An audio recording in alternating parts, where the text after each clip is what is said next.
그 다음에 이제 학습 세트와 테스트 세트를 드디어 만들 거예요. 그래서 여기에 제가 기계학습 소개했던 부분에 가서 보면은 여기 트레인 셋과 테스트 셋이 있어요. 그래서 저 트레인 셋과 테스트 셋을 그 국민청원 데이터에서 나눠서 만들어 줄 건데 얘를 7대 3으로 나눠 줄 거예요. 그래서 요 밑에 보면은 이 기출문제를 풀고 이제 시험 문제로 정답을 맞출 텐데 시험 문제를 뭘로 할 거냐. 그래서 최근 데이터의 30%를 시험 문제로 하고 기출 문제는 위에서 그 70%를 하겠다. 그래서 국민청원 텍스트의 70%를 그 평균보다 높은지 낮은지 레이블을 먹여서 걔를 테스트 셋을 만들어서 학습을 시키고요. 나머지 최근 데이터 30%를 가지고 와서 예측을 하고 정답으로 채점을 할 거예요. 그래서 다시 그 이심 분류로 넘어가서요. 7대 3의 비율로 나눠줬어요. 그래서 데이터를 미리 보게 해주면 아까 인덱스가 이렇게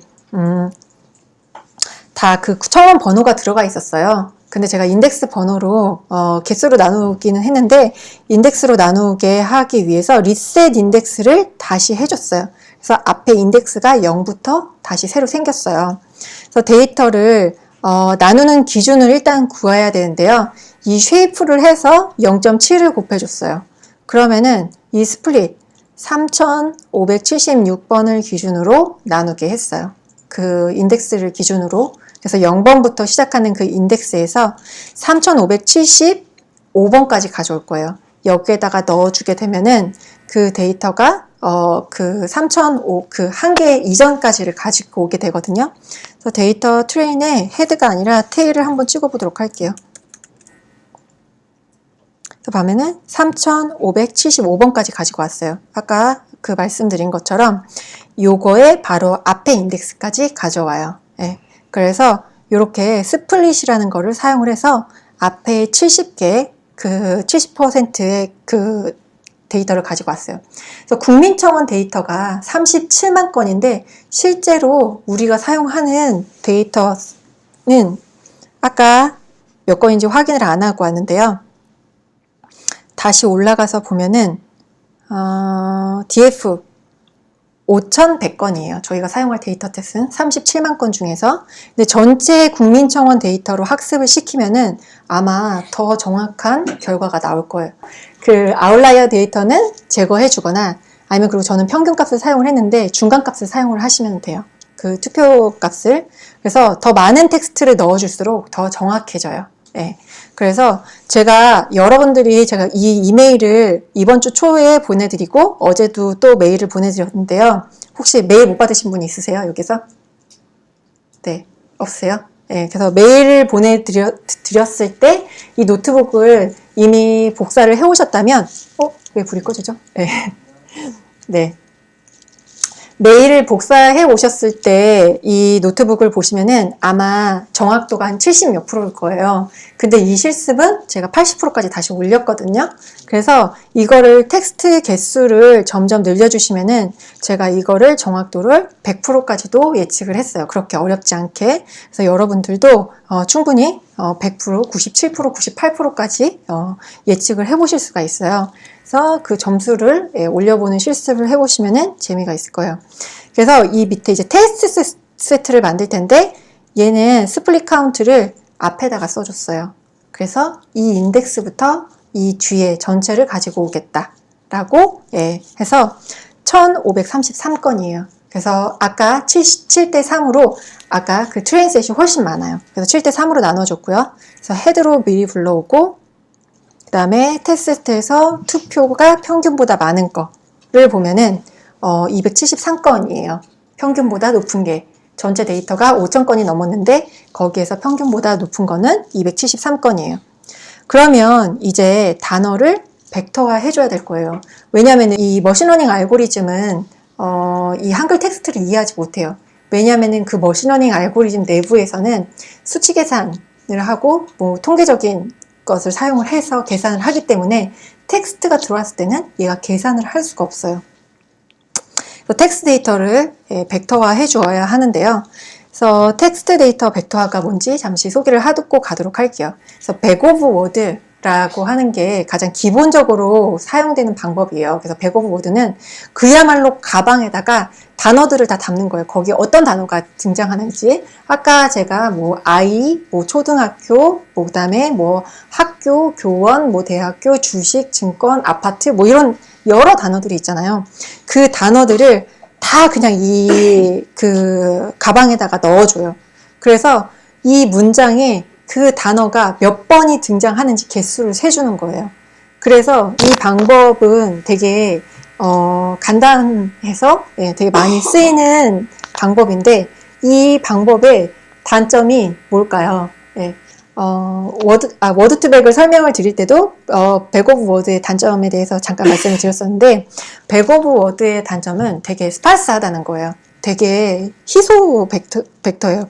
그래서 제가 이따가 벡터화해서 볼 텐데 이거는 이런 식으로 그 문장에 들어있지 않은 단어들도 다 가지고 있기 때문에 벡터가 엄청 커요. 그래서 이 벡터가 엄청 크다는 게 단점이고 그 다음에 의미가 보존이 되지 않아요. 네. 그래서 이 완전 반대인 저 두 문장 저것도 제가 그 아까 인용했던 안드레아스 밀러가 쓴 책에 나오는 문장이에요. 그래서 It's bad, not good at all이랑 It's good, not bad at all이라는 문장이 있는데 이 두 문장을 백오브워드로 만들게 되면은 의미가 완전히 반대인데 백오브워드로 만들었을 때는 똑같이 벡터가 나와요. 네, 그렇게 되면은 의미 보존이 전혀 되지가 않아요. 그래서 엔그램이라는 거를 사용을 해요. 그래서 엔그램, 이것도 아까 키노트에서 많이 얘기를 하셨어요. 그래서 보면은 엔그램은 토큰을 하나를 사용을 하는 게 아니라 토큰을 2개, 3개, 여러 개로 묶어서 사용을 하는 거예요. 그래서 제가 이거를 파이콘에서 발표했던 자료라서 파이콘이 예제로 들어가 있는데 내가 뭐 파이콘의 버스를 타고 갔다, 파이콘에서 발표를 했다, 뭐 자원봉사를 했다 요런 3개의 문장이 있어요. 그럼 저기에 등장하는 단어만 다 뽑아서 토큰화를 하면은 이 밑에처럼 토큰이 생겨요. 리스트에 담기죠. 그리고 저 토큰에 등장하는 문장을 벡터화 시키면은 그 문장이 여기에 들어가면은 1과 0으로 불을 켜주는 거예요. 1로 표시를 해주고 0을 표시를 해주고. 그래서 머신러닝에서 원하드 인코딩, 나는 원하드 인코딩을 해본 적이 있다. 원하드 인코딩을 알고 있다 하시는 분, 꽤 많이 계시네요. 그래서 원하드 인코딩과 유사한 개념이라고 보시면 돼요. 그래서 여기에서 유니그램을 쓰게 되면은 한 개씩 토큰 하나씩만 담아주는 거예요. 그다음에 바이그램을 쓰게 되면은 2개씩 묶어서 담아줘요. 그러면은 약간 더 의미가 보존이 되겠죠. 그 다음에 트라이그램을 쓰게 되면은 3개씩 묶어서 담아줘요. 그리고 만약에 바이그램에서 1과 2 이런 식으로 그 범위를 지정을 해줄 수가 있어요. 1개부터 2개까지, 1개부터 3개까지, 1개부터 뭐 9개까지 이런 식으로 엔그램을 사용할 수도 있는데 엔그램은 이렇게 단어에만 사용을 하는 게 아니라 각각의 글자에도 사용을 해요. 왜냐면 우리가 띄어쓰기를 잘못할 수도 있고 그렇잖아요. 그래서 그 단어를 1개를 쓸지 2개를 쓸지 3개를 쓸지 단어를 몇 글자까지 할지 그래서 캐릭터 단위로 하기도 하고 워드 단위로 하기도 해요. 이 엔그램은. 제가 오늘 하는 실습에서는 워드 단위로 엔그램을 하도록 하고요. 그래서 로우 데이터로부터 이렇게 피처를 추출을 하는 거예요. 그 데이터를 전처리를 해서 이제 토큰화 할 수 있게 만들어주고 그 다음에 토큰화한 거를 바탕으로 저는 이제 트라이그램을 사용을 했어요.